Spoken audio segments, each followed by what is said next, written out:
Good afternoon sir. So ito na sir. Okay na siya.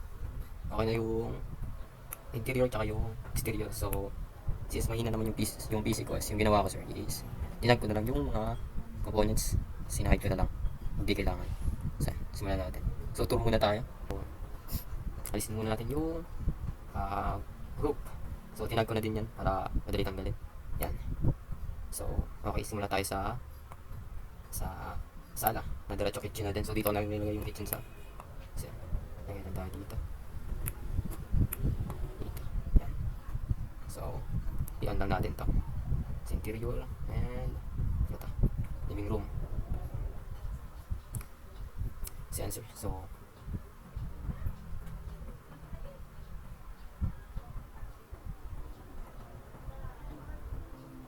you can see sir, okay na.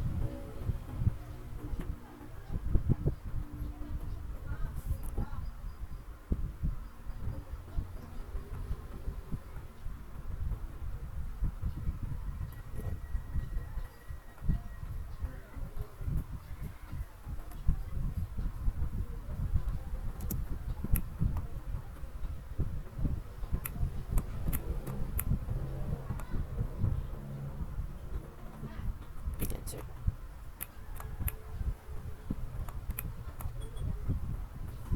Ito natin mag-render yan. So move na tayo sa move na tayo sir sa CR sir. So ito yung yung pinaka-CR. Yan.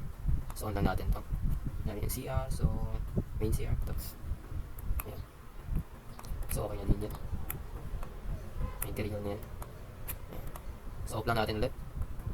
So punta tayo sa bodega. So punta lang tayo dito. May bodega din to sir. So yan. Bodega yan. Storage. Boxes. Yan. Box dyan. Yan lang naman laman yan. So move tayo dito sa hallway. So yung hallway meron din naman nakalagay. Konti lang kaso. Yan. At nahihina naman. Process of. Yan. Frame wraps. So ito rin yung garage. Ito natin yung garage. So madami yung nilagay dito sir. So meron tayong kotse. Natin para i-size. So meron tayo dito. Tools. Ayan lang natin. So pwede rin pala natin sir makita na. So ganyan natin dito sa interior. Sa exterior pala. Ay sa main, sa main. Then off lang natin itong garage to. Makita natin ito. Yan. So tinag ko yan sir. So pwede on off yung garage. Buksan sarado. So off na natin yan. Yan, so continue tayo sir. So punta tayo dito sa rooms. Yan. So itong dalawang room na to, so basically halos pareho lang naman yung nila. Yung design. Yan. So yan sir. So ayun yung design niya na. So lagay tayo dito. So kita natin. Yung design niya na. So may TV, cabinet, saka bedroom, saka desk. Simple lang naman. So may ilaw din sa taas. So move na tayo sa master bedroom. So nasa master bedroom na tayo. So yan. So lagay lang tayo dito. Talang tayo dito. Tayo dito para sa mga natin makita. Yan. So yan. Yung pinaka-karto. Lagyan ko din yung design yung pinto. Then simulan natin sa mga di mabigat no. So tumulad natin sa TV. Yan. So malaki. Compared dun sa iba. So cabinet. Yan. Yung upuan dito sa harap. Yan. Tapos yung desk. Medyo nagbilag dyan. Medyo mabigat kasi yung components yan. So next tayo yung base. Yan. Then yung ayan, isa yung bed niya. Okay na. Saka yung paintings. So alam natin tayo. Yan, so nagawa sarili components ha. Yan, paintings. Nagawa rin ang sarili components ha. Yan sir. So okay na sir. So lipat tayo sa iba. Sa master bedroom CR. So dito yun. Dito. So off lang natin itong master bedroom para di maghang. Then move tayo dito. Yan. So off lang natin yung doors. Makita natin. Hindi na tayo masyado. Hindi na tayo pumasok. So master bedroom CR. Ito. Ito. isang components lang to sir, so in-edit ko na lang. In-edit component ko na lang. Ayan. Isa tayo.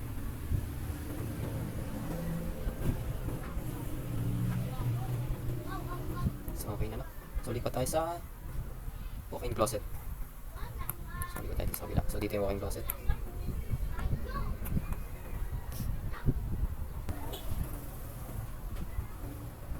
Hindi ko points dito, so nakamit ko na lang. So fast forward ko na lang yung mga parts na bagay.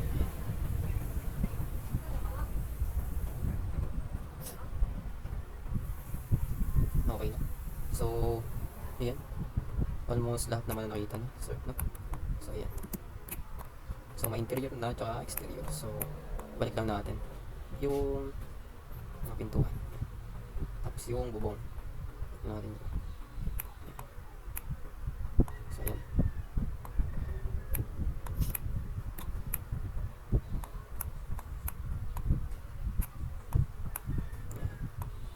So, dito sa likod, gawa tayo dito ng ano, ng swimming pool.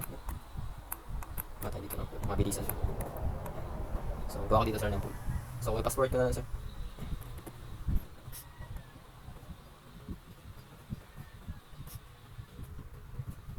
Ang explode lang natin, offset lang natin ito na 90 siguro. So, gawa tayo dito ng circle. Sa midpoint. Hiling na lang natin ito sa midpoint. So, offset din natin ito. Mag-connect dito sa pool. Ayun, so connected na sila. So, ilis na natin yung mga piece na natanggalin natin. So, ayan. So, meron tayo dito, linya. Linya dito.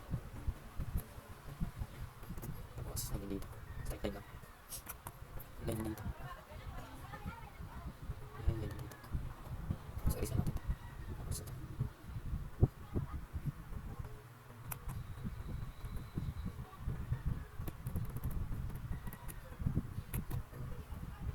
So, push pull lang natin natin ito.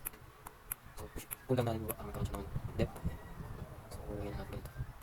Pwede natin yung so, yan. So, lagyan natin ang depth. So, face naman natin ito. Tap layout. Ito natin mga malalago. Medyo malalago. So, lang natin. Tap na natin.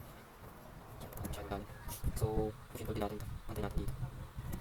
So, okay na. May parang swimming pool na. Medyo alim pa natin.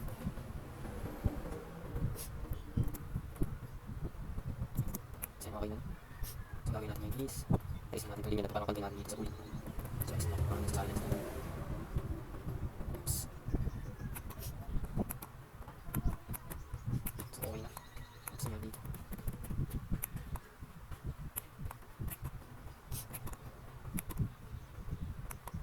Yan, so, lang natin ito. So, lalagyan natin ito ng curve dito. Ng curve para wala siyang kanto. So, hindi natin ito R2. Gawin mo. Yan, so lagyan natin ng arc sir. So, lagyan natin dito. Lagyan natin dito. Lagyan natin itong dito. Ito, lagyan natin dito arc na. Lagyan natin ito. Natin dito. Side point. And then, type na dito. And dito tayo sa arc na tayo dito.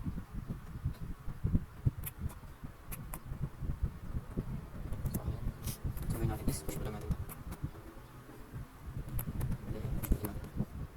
So, push ko lang natin dito. Then, push ko lang natin ito. And so, pwede natin ito i-erase. So, lagyan din natin ito ng konting i-angat. So, angat lang ito ng konti. So, lagyan din natin niya. Atin natin ito ng konti. So, lagyan natin ito. So, okay na. So, lagyan natin ng texture. Tapos, okay. Tingnan natin di. Lagyan ko ng texture. So, siguro ito.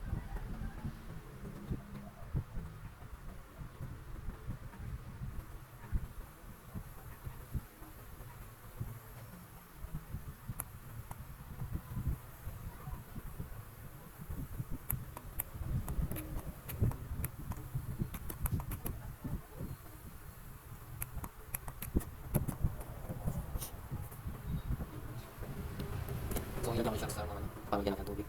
So, pwede natin natin baba. So, lagyan natin tubig ito. So, dahil sa materials natin yung pata. So, lagyan natin ito. So, parang makita natin yung sa ilalim. So, wala natin opacity nito. So, kita natin sa opacity. Ayan, opacity, upwards. Ayan. Okay. So, pita natin palikot. So, lagyan natin yung white lights. So, ngayon tayo na texture din dito. So, tayo na siguro tide na puti.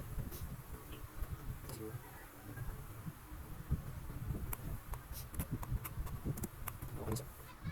So, yun na naman sir. So, isa. So, yun. Thank you sir.